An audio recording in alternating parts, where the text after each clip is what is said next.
oral questions. Question orale, the Honourable Leader of the Opposition.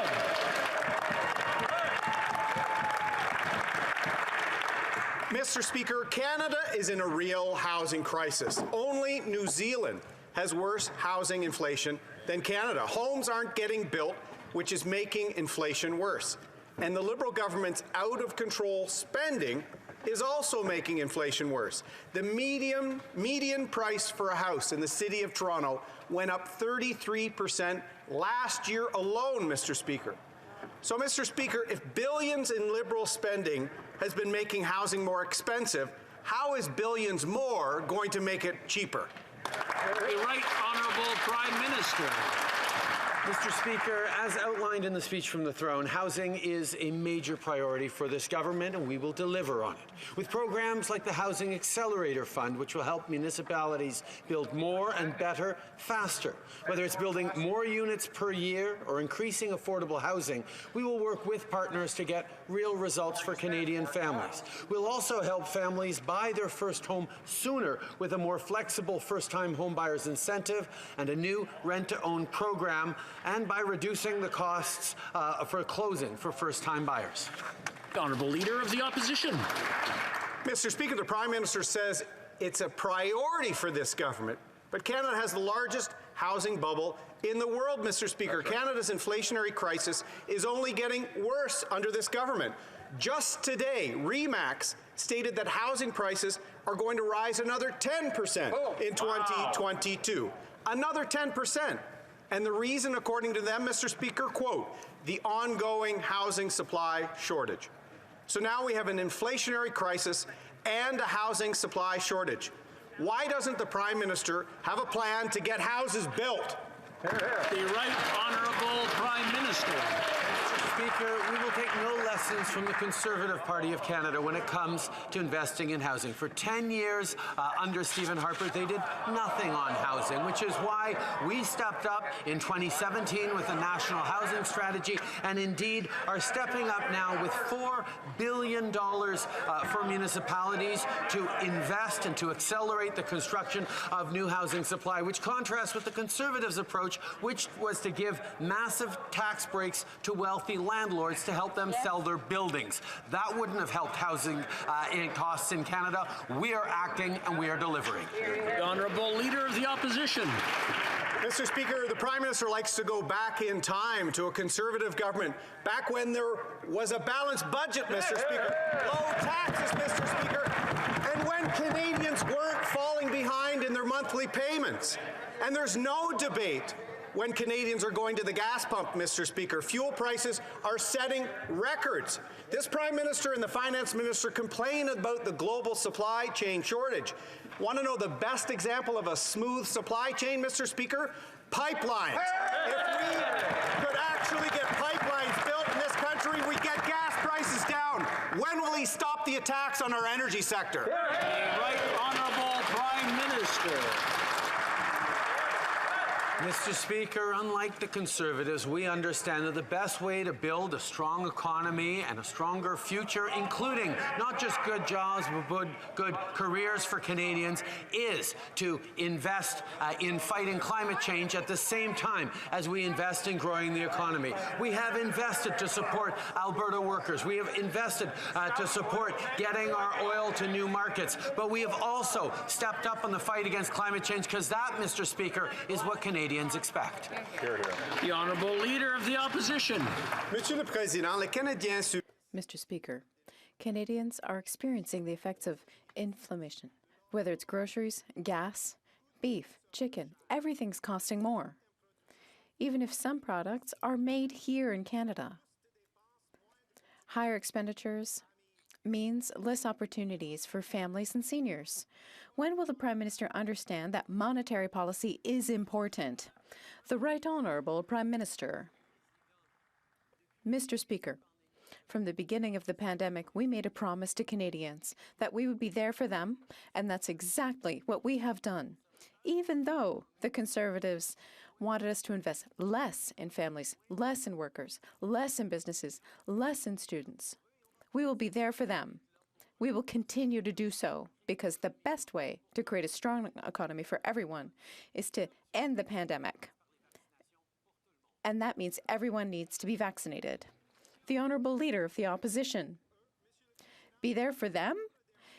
Last September, 1 million jobs were available in Canada. 1 million. The labour shortage is another issue that's affecting the cost of living. No action on this shortage. When will this government deal with this problem and help Canadians? The Right Honourable Prime Minister.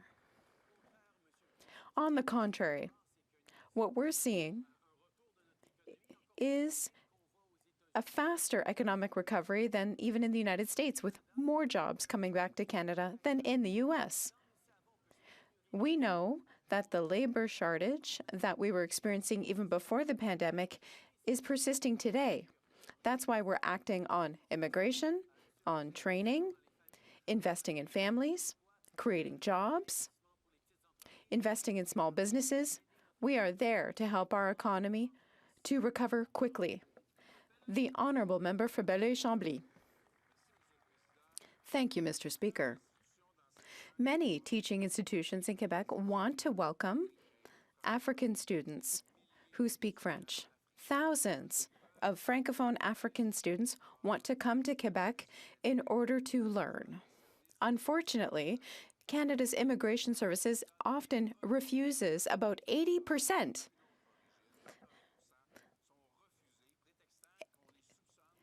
They're suspected of not being willing to go back home after.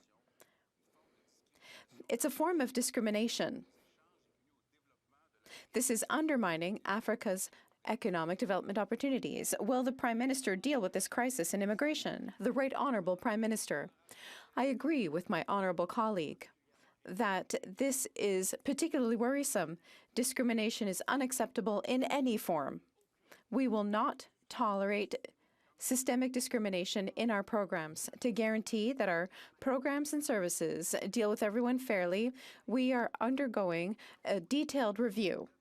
We will continue to work closely with provinces, including Quebec, to ensure that our immigration system is robust and fair for everyone. The Honourable Member for Belleuil-Chambly. That's lovely. And meaningless.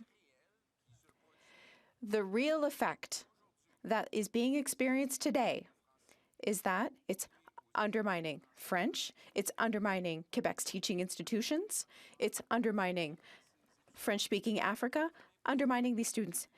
A rate of refusal of 80% means there's discrimination. And from what I understand with the Prime Minister, who describes the behavior of Canada's immigration system, is he's saying that there's systemic discrimination. The Right Honourable Prime Minister. We've recognized, unlike some others, that systemic discrimination exists in all institutions throughout the country. The work that we have to do, once it is recognized, which we have done, is to work hard to eliminate that discrimination, to transform our systems, and make sure that our immigration system and every other system we have is fair. We have to recognize biases that exist within those systems, and that's the work that we're doing now. We take that very seriously. Member for Burnaby South. Mr. Speaker, the Omicron variant is deeply troubling to Canadians. People are worried about their families, they're worried about their communities. This variant has also shown very clearly that we will not be able to beat this pandemic unless the entire world is vaccinated. So why does the Prime Minister continue to defend the interests and the profits of wealthy pharmaceutical companies rather than ensuring that every country in the world can produce vaccines in their home countries so they can vaccinate their populations? The Right Honourable Prime Minister.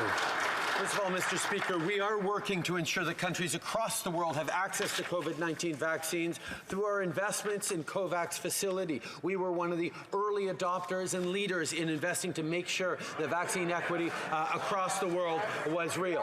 Furthermore, Canada is taking leadership at the World Trade Organization to work with the international community on ensuring that the global trading system contributes to removing barriers to vaccine access. We're advancing progress on these issues, which include IP PPP, yes, but also supply chain, production, and export restrictions. We will be there to help end this pandemic everywhere, because without that, we can't end it anywhere. L'honorable député de Burnaby Sud. The Prime Minister is literally continuing to defend the profits of pharmaceutical companies. Le variant Omicron de la COVID-19. The Omicron variant of COVID-19 is so worrisome. People are afraid for their families and communities. But what this variant has demonstrated is that we have to vaccinate everyone in order to overcome this pandemic. Why is the Prime Minister continuing to defend the profits of large pharmaceutical companies instead of defending the interests of countries that are less fortunate and help them improve their capacity to produce vaccines in their own countries? The Right Honourable Prime Minister. Not just because he uses literally metaphorically. Le Canada est un leader à l'Organisation mondiale. Canada is a leader at the WTO, and we continue to work with international communities to make sure that the global trade system contributes to eliminating obstacles to vaccine access. We're continuing to work on this issue. I'm going to interrupt the Prime Minister. I apologize, but I cannot hear him. I will ask him to restart so that we can all hear the answer. Please restart. Nous sommes tous préoccupés par le virus, le variant Omicron. We are all worried by the Omicron variant of the virus. That's why we will continue to be there to help with vaccination throughout the world. When it comes to the WTO, we continue to work with the international community to contribute to eliminating obstacles to access to vaccines. This includes working on intellectual property as well as the supply chain, production, and export restrictions. We are determined to find solutions to accelerate production and distribution of vaccines for COVID-19. Edmonton Riverbend.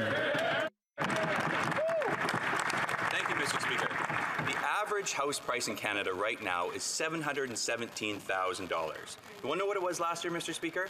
$606,000. That's an 18.2% increase. Now, in 2015, when this Prime Minister came into office, it was $450,000. So to the Prime Minister, under what metric in the world can he explain that his plan is working? The Right Honourable Prime Minister. Mr. Speaker, from 2015 onwards, we began to invest in housing in this country that had been underinvested in by the federal government for many years. We came forward with the National Housing Strategy in 2017 that has led to hundreds of thousands of families getting into new homes. We further built on initiatives with like the First-Time Homebuyers Incentive, like the Rapid Housing Initiative, and we've just put forward a $4 billion investment towards municipalities to help build more supply. And this contrasts with the Conservative plan to give tax breaks to wealthy landlords. Mr. Speaker, we are acting to fight this housing crisis. The Honourable Member for Edmonton Riverbend. So, Mr. Speaker, what he just said is that he's offloading all the responsibility onto the provinces and the municipalities. Now, who he's going to blame once that fails? The provinces and the municipalities. Now, Conservatives had a plan in the last election, and it was to sell off 15% of federal government assets to increase supply. So my question to the Prime Minister, when will he get off his assets and help Canadian families? The Right Honourable Prime Minister. Mr. Speaker, while the Conservatives play partisan attacks, we focus on Canadians. We actually are moving forward with a $4 billion investment in municipalities to support the rapid advancement of housing, the building of supply, the working beyond even the Rapid Housing Initiative we've moved forward on. We've signed landmark deals with the provinces across the country on investing in housing. We will continue to be there for first-time home buyers with a dedicated program with also the ability to reduce costs on closing ownership. There are many initiatives we're putting forward because we know there isn't any one silver bullet to fix this. It is a comprehensive approach, and that's what we're doing. The Honourable Member for Carleton. But the more he spends, the more it costs. The housing prices have gone from $450,000 under the last year of the Conservative government to $716,000 under this government, up 32% in just over a year. We now have the biggest housing bubble in the world outside of New Zealand, and Toronto and Vancouver are the 5th and second most expensive housing markets in the world, ahead of Manhattan, San Francisco, London, and others. Wow. So if this Prime Minister is not to blame, then exactly what is causing this housing price inflation? The Right Honourable Prime Minister. One has to at least recognize that the Conservatives are consistent in their approach and that they want to do less whenever they're confronted with a problem. Canadians are challenged with a housing crisis right now, and we are moving forward with programs to help first-time homebuyers, to invest money for municipalities so that they can cut red tape and build more supply, to work with the provinces on initiatives that are going to bring forward more housing and tie it into rapid transit. These are initiatives we're putting forward. The Conservatives' answer, well, you have to do less then. Well, that is unfortunately the kind of austerity that they continue to push despite the fact that Canadians need help. The Honourable Member for Carleton. Well, when Conservatives were in office, it cost less to own a home. The average family could buy a place for $450,000, not the $720,000 of today. Why are prices rising so suddenly? Well, the amount of wealthy landlords buying houses went up by 100% since March of 2020, according to the Bank of Canada. What happened in March of 2020? That was when flooding the mortgage system and ballooning housing costs. When will they stop flooding the market with cheap cash for wealthy landlords? The Right Honourable Prime Minister. First of all, Mr. Speaker, I recommend that the member opposite take a careful look at the Bank of Canada's independent mandate around monetary policy, which on this side of the House we respect. Secondly, it's interesting that the member opposite brings up wealthy landlords, because the heart of the plan they put forward, and he defended in that last election, was about giving wealthy landlords a tax break to help them sell their buildings. Nothing for families, nothing for affordable housing, Mr. Speaker. That was the Conservative plan. And again, they're complaining that we're doing too much to help families. Mr. Speaker, we will keep doing more. L'honorable député de Bellechasse-les-Échemins-Lévis. Monsieur le Président, pendant que le gouvernement... Mr. Speaker, while the government of Quebec is making a major effort and launching Operation Workforce with a game plan to counter the labor shortage, the government is just watching the parade go by and doesn't seem to understand the situation. Businesses are slowing down production because they don't have enough people to fill the 280,000 vacant positions in Quebec. Can the Prime Minister show leadership, look to Quebec's example, and take this labor shortage seriously? The Right Honourable Prime Minister. Mr. Speaker, the labor shortage is very real, but it was in place before the pandemic started. That's why we're going to continue to increase immigration rates. We've been doing so for years, and we will continue to invest in more immigration, more training, investing youth that have been impacted by the pandemic, helping small businesses to grow, help them offer better salaries. We will be there to help with the economy bounce back, and that means fighting the labor shortage. The Honourable Member for Lévis-Sept-Chemin-Bellechasse-Lévis.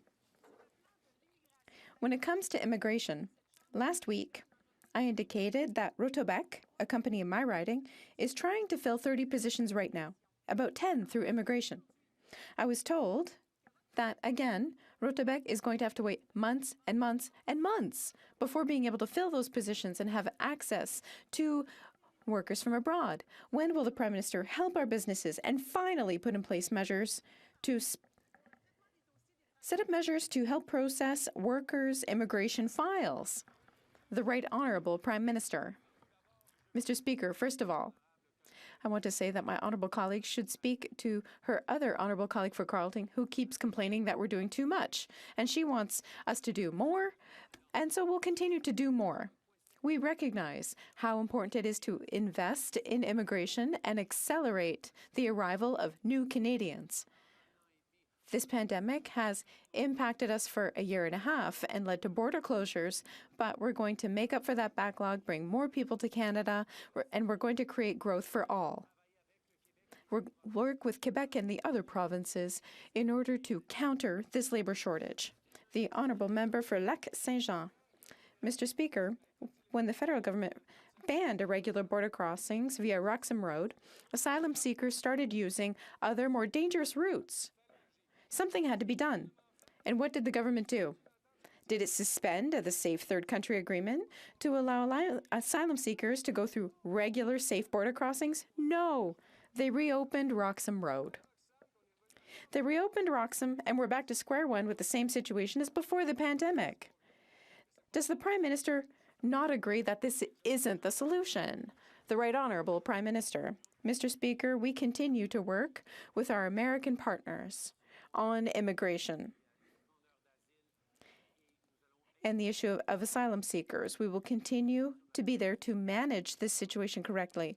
Our government has maintained close contact with provincial counterparts in order to deal with changes at the border, and we've set up procedures to ensure that asylum seekers will be subject to strict public safety measures, including COVID-19 tests. We are working closely with our counterparts. The honourable member for Lac-Saint-Jean. Mr. Speaker, we have the solution. It's in Section 10, Paragraph 3 of the Safe Third Country Agreement. The Prime Minister can unilaterally suspend it for 3 months and renew that suspension as long as necessary without asking for anyone's permission. This is safe for asylum seekers, reassuring for the public, and relieves the burden on Quebec, which is handling 97% of Canada's irregular claims. Will the Prime Minister suspend the agreement instead of reopening Roxham and reviving the same old problem? The Right Honourable Prime Minister. Mr. Speaker, we're doing what is necessary to ensure the safety of all Canadians when it comes to COVID and meeting our international obligations regarding asylum seekers. The resources necessary to control or to verify and carefully monitor asylum seekers are in place. We're working closely with the Government of Quebec and the American administration to ensure that the situation remains under control. Canadian companies are losing contracts around the world because the Liberals have failed to address the shipping container crisis, which worsens every single day. Agricultural products, manufactured goods are bottlenecked at ports in Vancouver and Montreal. The United States has taken action, and shipping routes are being rerouted from Canada to the United States. The Liberals are continuing to erode Canada's reputation as a reliable and trusted trading partner. Why has the Prime Minister refused to open an investigation under the Canadian Transportation Act to resolve this crisis? Right Honourable Prime Minister. Mr. Speaker, COVID has disrupted supply chains. The recent extreme weather events in BC have further disrupted supply chains. That's why we have stepped up, including with an investment of over $4 million directly to the Port of Vancouver to help ease the backlog. We know there's more work to do in the short term, and we are doing it with partners, including the Government of BC. But there's also work to do in the long term. And I know that the members of the Conservative Party of Canada are beginning to understand we need to act with determination and solidity on the fight against climate change. I'm glad to see them beginning to recognize that. The honourable member for Foothills. This has nothing to do with climate change or global shipping lanes. The United States have resolved this crisis, and shipping lanes are now moving to the United States from Canada. I suppose the Prime Minister also thinks the ban on PEI potatoes is a result of supply chains around the world. Hundreds of islanders have lost their jobs, and the livelihoods of farm families hang in the balance. Now they're told there's no guarantee that this issue will be resolved before Christmas. This is unacceptable. When will the Prime Minister understand this isn't a little potato problem, it is a big potato problem, and our entire industry is at risk? When will he do something to address this export ban? The Right Honourable Prime Minister. Mr. Speaker, Islanders are suffering right now and are worried, and the Conservatives are making jokes. This is a serious, serious situation, Mr. Speaker. We will continue to step up to defend Prince Edward Islanders and the potatoes they produce. That is why we've taken initiatives with the United States to put a hold on it so that we remain in control of the situation. We have Islanders' backs. We will continue to be there to fight for them, despite all the silly jokes made by the Conservatives. The honourable member for Thornhill. Mr. Speaker, a little bit concerned. These are the words of the Prime Minister when he was asked about President Biden's proposed tax rebate for electric cars that excludes the ones made right here in Canada. A little bit concerned about the tens of thousands of Canadian jobs in jeopardy. A little bit concerned about our second largest export. The Americans are walking all over this Prime Minister. And what is it going to take for him to show a lot of concern for the Canadians who are out of work because of his lack of courage? The Right Honourable Prime Minister. Mr. Speaker, as we did for steel and aluminum workers with measures that the Leader of the Opposition called dumb, we are continuing to stand up for Canada's electric vehicle industry and its workers. I raised the issue directly with President Biden and congressional leaders in Washington just a couple of weeks ago. I made it clear to them that this policy would have significant negative consequences, not just on Canada, but on the U.S. auto industry. Canada and the U.S. have a shared priority of protecting our cross-border supply chains. We will keep pressing the United States on this important issue.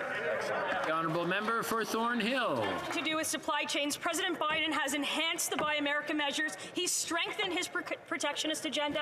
He's raised tariffs on Canada. Under this Prime Minister, our relationship with the strongest ally has become our biggest failure. The Prime Minister went to Washington. He lost the fight on lumber. He lost the fight on farmers. He's about to lose the fight on auto workers, and he didn't even bother to put up a fight for the workers in the energy sector. Is the Prime Minister even trying anymore? The Right Honourable Prime Minister. Mr. Speaker, the member opposite should know that our auto sector is all about supply chains, and that's exactly what we've been working on with the United States to demonstrate to them at which point the integration between the Canadian and the American economy, the Canadian and American supply chains, is something that is important not just for Canadian jobs, but for American jobs as well. We stood up for steel workers. We stood up for aluminum workers, despite the capitulation proposed by the Conservative Party of Canada. We have continued to stand up for Canadians. We will continue to stand up for Canadian workers. The honourable member for Burnaby South. We are in the midst of a climate crisis, and we've seen the devastating impacts of this crisis in BC. We know we need to act immediately. The Environmental Commissioner has pointed out that the Liberal government subsidies are actually not working to reduce emissions as they've claimed. In fact, it's not working at all. So why won't this Prime Minister end the fossil fuel subsidies once and for all and invest that money into renewable energy, into workers, and to reducing our emissions and protecting our environment? The Honourable Prime Minister. That is exactly what we are doing, Mr. Speaker. We've committed to ending fossil fuel subsidies. At the same time, we have made historic investments in the energy sector transformation, in support for workers across the country, in renewables, in the kind of future that we know doesn't just lead to cleaner air and clean water, but better jobs and careers for Canadians going forward. We put forward the most ambitious plan to fight climate change that any party has ever put forward in the last election, recognized by experts as being significantly stronger even than the NDP plan, Mr. Speaker. The honourable member for Burnaby South. C'est encore des belles paroles. That's more rhetoric with no action. We are in a climate crisis that's hitting hard. We've seen disastrous results in BC. We have to act. The Environment Commissioner clearly said that subsidies to the oil patch are not helping reduce emissions. So why doesn't the Prime Minister stop subsidizing oil companies right away, immediately? The Right Honourable Prime Minister. Mr. Speaker, a few weeks ago in Glasgow, we announced our intention to eliminate fossil fuel subsidies by 2023. 2 years before our G20 partners' goal, which is 2025. We also announced that Canada would stop financing international projects relating to fossil fuels. On this side of the House, we know that climate action is necessary, and the fight against climate change requires efforts from each and every one of us. Report. Mr. Speaker, since the recent election just over 2 months ago, community leaders, residents, and groups such as Pride Toronto in my riding of Davenport have been writing to me and encouraging our federal government to rapidly reintroduce a bill which would implement a ban on the harmful practice of conversion therapy. Can the Prime Minister please update this House on Bill C-4 and the importance of banning conversion therapy for all Canadians?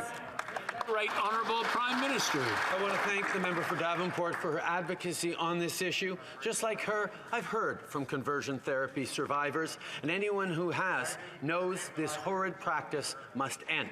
This week, we introduced even stronger legislation to ban conversion therapy. Last Parliament, more than half of the Conservative caucus voted against a ban. Unfortunately, the Leader of the Opposition has already signaled he'll let them do so again. Today, I call on all members to stand in support of LGBTQ2 Canadians by supporting this bill. Honourable member for Calgary, Nose Hill.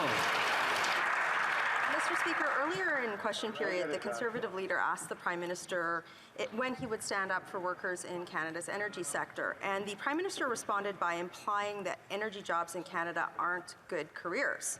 So I'll give him the opportunity to clarify. Does he believe that those who work in Canada's rapidly decarbonizing fair trade energy sector, people who work hard to power Canada as we move towards a low carbon economy, does he believe that they have, quote, good jobs? Right Honourable Prime Minister. Mr. Speaker, I want to thank the honourable member for giving me the opportunity to repeat here in this House something I've said many, many times. We don't reach net zero by 2050 unless the extraordinarily hard workers of Alberta's energy sector are part of it. We don't get there unless we can lean on the innovation, the hard work, the imagination, the creativity, and the drive of Albertans and Saskatchewanians and Newfoundlander and Labradorians in the energy sector to make sure we're going in the right direction. And I look forward to continuing to work with them to build a better future and better jobs for all of our kids. The Honourable member for Calgary, Nose Hill. That's interesting because the Prime Minister is actually encouraging Canadians to use energy from high carbon, unethical sources like Saudi Arabia. Canadian energy is rapidly decarbonizing its production. Until there are readily available, low-cost alternatives to high-carbon products, Canadian energy should be filling that gap. So why hasn't the Prime Minister, if he cares about Canadian energy workers so much, put caps on the importation of unethical, high-carbon, foreign carbon products from Saudi Arabia and Venezuela when Alberta is already providing decarbonized, carbon emission capped, fair trade energy? Right Honourable Prime Minister. Mr. Speaker, throughout this crisis and indeed the years leading up to it, we have been working with the energy sector in Alberta to move forward on decarbonization initiatives, to do things like addressing orphan wells, to do things like investing in methane reductions. Indeed, at Glasgow, we made one of the world-leading commitments, not just to reduce our methane emissions by 30%, but to cut methane emissions from the oil and gas sector by 75%, Mr. Speaker. This is the kind of leadership that we can only do in partnership with the extraordinary workers in Canada's energy sector who are looking for a better future for their kids as well. The Honourable member for Calgary, Nose Hill. Greenhouse gas emissions in Canada have actually grown each and every year this government has been in power, and the amount of jobs in Canada, particularly in our natural resource sector, has decreased, being offshored to other countries that don't have ethical standards like we do. We're going to need a lot of rare earth minerals in order to build things like batteries for electric power cars, but we know that in certain countries, child labor is what supports the mining of those particular minerals. Will the Prime Minister commit to sourcing rare earth minerals for the batteries that power Canadian electric cars from fair trade Canadian mines, as opposed to offshoring our jobs to child foreign labor? The Right Honourable Prime Minister. For a number of years now, we've been working on our critical minerals partnerships around the world to demonstrate that, yes, there is an alternative to minerals from China right here from in Canada, whether it's cobalt or nickel or lithium or copper or other metals that are essential in the production of the technologies we use every day and will lean on even more into the future. Canada can be a strong, safe, reliable supplier of these minerals to ourselves and to our allies around the world. That is exactly what we are moving forward on, Mr. Speaker. Honourable member for Calgary, Nose Hill. The problem is that the world is not investing in Canada because that Prime Minister chases away investment in our ethical sources of energy. And frankly, I think that his record on this is abysmal. I want to remind him something. Good jobs are ethical, regulated jobs in Canada's natural resource sector. Right. Bad jobs are those that are children in cobalt mines in other parts of the world. Bad jobs that are those given to countries where gay men are murdered and women aren't seen as people. Those are bad jobs. Bad jobs there, good jobs here. When will the Prime Minister commit to supporting the workers in Alberta's energy sector? The Right Honourable Prime Minister.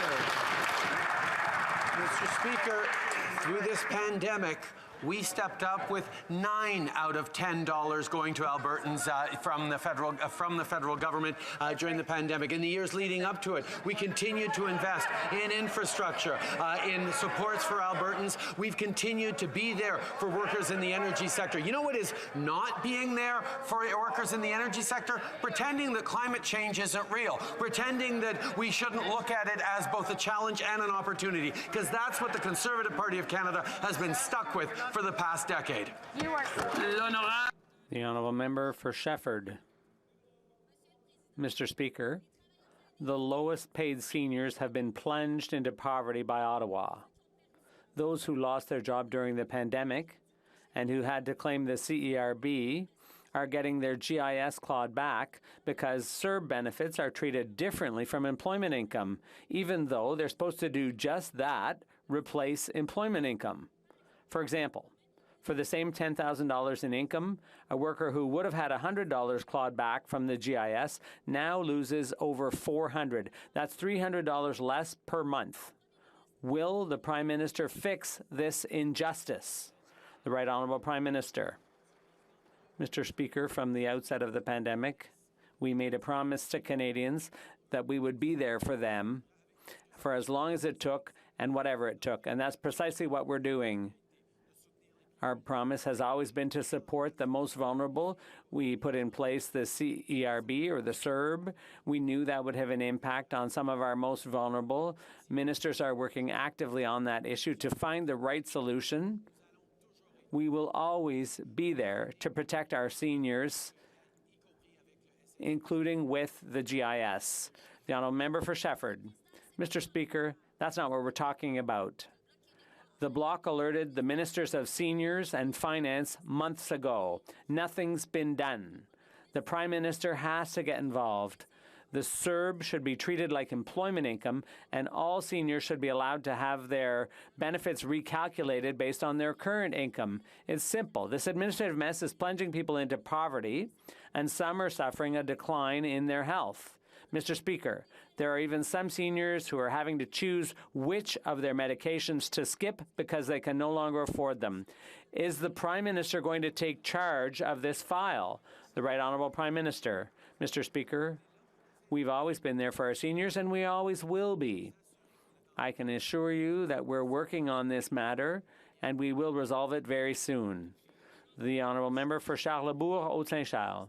Mr. Speaker, the Prime Minister has a problem with his priorities. Last week, he once again approved illegal entries via Roxham Road. But he hasn't kept his commitment to repatriate 40,000 Afghan refugees. He'll do anything to encourage illegal migrants, but for actual refugees, we're still waiting. When will this Prime Minister bring these refugees here? The Right Honourable Prime Minister. Mr. Speaker, we care deeply about the Afghan people, as we always have. We'll always be there to receive 40,000 Afghan nationals. It's quite a challenge, as the honourable member opposite knows full well. The Taliban is hindering access to the airport and the borders to allow people to leave the country safely. We will continue to work with our partners in the region and our international partners to welcome those Afghan refugees. But for those expecting more, we will be there to help those Afghan families. The honourable member for Charlebourg, Haute-Saint-Charles. Thank you, Mr. Speaker. Mr. Speaker, the Prime Minister says there are complications in the field, but when you make a commitment, there should be a date. Can we know how long it's going to take to pull this feat off? because every day those people are in danger of being killed by the Taliban. When is Canada going to take care of them? The Right Honourable Prime Minister. Mr. Speaker, Canada will be there for them. We are showing our extraordinary generosity, the generosity of Canadians in wanting to protect people who are facing atrocious, terrible situations for their family and their country. That's why we're working with our regional partners to put pressure on the Taliban in order to get access for these refugees to come to Canada. We're working at a higher level than almost any other country in the world to make that generosity of Canadians a reality, and we can be very proud of that. The Honourable Member. Mr. Speaker, I repeat my question. Can the Prime Minister be more specific? Can he set a date? Can we hear what the timeline is going to be? How many of those refugees have already come to Canada, and how many more are we going to take? The Right Honourable Prime Minister. Thousands of refugees have come to Canada, and we have a lot more to do, and that's why we continue putting pressure together with our international allies, pressure on the Taliban to make it possible for people to leave the country and come to countries like Canada who are ready to welcome them. We're ready to take up to 40,000. That's what Canadians want, and that's what we will do together. The Honourable Member for Outremont. Thank you, Mr. Speaker. Our economic recovery is coming along nicely thanks to our high vaccination rate and the supports put in place by our government, including the wage subsidy and the small business emergency account, to name but a few. And we're seeing the results now with strong economic growth in this third quarter. Could the Prime Minister perhaps enlighten our colleagues in the opposition on the state of the economy and more specifically our latest job numbers? The Right Honourable Prime Minister. Mr. Speaker, I'd like to thank my honourable colleague for Outremont and congratulate her on her getting re-elected. COVID has had quite an impact on Canadians and on small businesses all across the country, but our approach to fighting the COVID recession is working. Canada has regained 101% of the jobs lost versus only 81% in the U.S. We will keep on supporting our workers and businesses to finish the fight against COVID and bounce back well. Mr. Speaker, when Afghanistan fell to the Taliban earlier this year, thousands of Afghans who worked alongside our troops were led to believe by this Prime Minister that Canada would keep them safe. National Defence has received over 23,000 applications from Afghan interpreters and support staff who served with us. Yet the Department of Immigration and Refugees is only processing 14,500 applications. That means that over 9,000 Afghan interpreters and support staff have not been invited to apply. Wow. So when will the Prime Minister bring to Canada the 40,000 Afghan nationals he promised? Right Honourable Prime Minister. Mr. Speaker, Canada remains firm in its commitment to welcome 40,000 Afghan refugees to Canada. We're working tirelessly to stay in support and contact with those who remain in Afghanistan and wish to resettle to Canada. IRCC has mobilized its entire global network to process visas and issue them on an urgent basis. We will continue to do everything we can to help the people of Afghanistan, not because this government wants to, which we do, but because Canadians expect us to do that. And that's exactly why we're doing it. The Honourable Member for Selkirk Interlake Eastman. I can tell you, the Prime Minister, that Canada's veterans have stepped up and done more than their share to protect their Afghan friends who were left behind. They set up safe houses and kept hundreds of Afghan interpreters and their families safe. But when these veteran-operated safe houses came to the government and asked for $5 million, these Liberals said no. Our Afghan friends were forced to leave, and now they're trying to escape the clutches of the Taliban. So I'll ask the Prime Minister again, can the Prime Minister tell this House and the 40,000 Afghan refugees exactly when they can expect to come to Canada. The Right Honourable Prime Minister. Speaker, the largest and most difficult hurdle in getting people out of Afghanistan remains the lack of a safe, secure routes out of the country. We will continue to do everything we can for the people of Afghanistan, and I want to recognize and thank all those organizations, whether they're veterans organizations or NGOs, who've been there to support the Canadian troops on the ground, the RCC officials who've been there to support Afghans as they get out of the country. We will be welcoming 40,000 to Canada. We're going to keep pushing on the Taliban to ensure the people have safe access out of the country. The Honourable Member for Selkirk, Interlake, Eastman.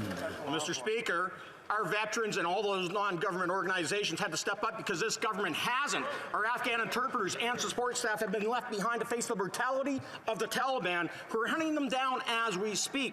Our veterans are doing everything they can in their power to get them out of harm's way, including chartering their own planes to bring them to safe third countries. But it seems the Prime Minister only cared about this when it was happening during the election. So on behalf of our veterans, on behalf of the members of the Canadian Armed Forces, on behalf of the 40,000 Afghan nationals who he promised to bring to Canada, exactly what date will the Prime Minister bring these Afghans to Canada? The Right Honourable Prime Minister.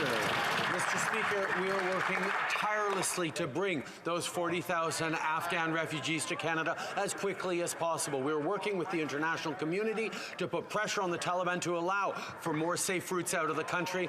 We have demonstrated our ability to welcome them in, and I would remind the honourable member who was around for the election of 2015, when his government turned their back on Syrian refugees, the Canadians stepped up and brought in 40,000 Syrian refugees in a matter of months in those first months of 2015, 2016. That's why we stepped up, and we will do exactly the same right now for Afghanistan. So I'll take no lessons from that Conservative Party. The Honourable Member for Surrey-Newton. Mr. Speaker, this past summer, my province of British Columbia was hit by devastating wildfires. Now, in recent weeks, heavy rains have brought flooding and landslides to communities across the interior and Fraser Valley. This has taken the lives of at least 4 people and damaged countless homes, businesses, and family farms. Can the Prime Minister update this House what our government is doing to support the people of British Columbia during this difficult time? The Right Honourable Prime Minister. Mr. Speaker, I want to thank the honourable colleague from Surrey-Newton for the question and for his hard work in supporting his colleagues in British Columbia. British Columbians can be assured that we will always be there for them in the face of devastating natural disasters like the recent flooding. Canadian Armed Forces are on the ground, and we're collaborating with the BC government on the immediate response and eventual rebuilding. We're further matching every dollar donated to the Red Cross alongside the province, turning every dollar Canadians donate into 3. Our government remains committed to helping the people of BC through the immediate response to this crisis and into recovery. We will be there for British Columbians. The Honourable Member for Burnaby South. Today is World AIDS Day, and I think about so many Canadians who have lost loved ones, people close to them, to HIV/AIDS. And what's worse is we have all the tools right now to be able to completely eradicate HIV/AIDS. What we're lacking is a plan that particularly addresses the barriers faced by vulnerable people, the most vulnerable people. So my question to the Prime Minister is, why doesn't Canada have a plan to completely, once and for all, eradicate HIV/AIDS? Right Honourable Prime Minister. Mr. Speaker, a number of years ago, we signed on to the Global Compact to eliminate HIV/AIDS, malaria, and tuberculosis. We are working together internationally with colleagues and partners to do just that, even as we continue to step up in our efforts at home to ensure that we're supporting people living with HIV/AIDS and preventing further tragedies and challenges around that. We have come a long way as a country country in fighting the stigmatization around HIV/AIDS. We've come a long way from the first days we were celebrating December 1st, and I'm glad to see so many members of this House standing as allies alongside not just the LGBTQ2 community, but others who are suffering the impacts of HIV/AIDS.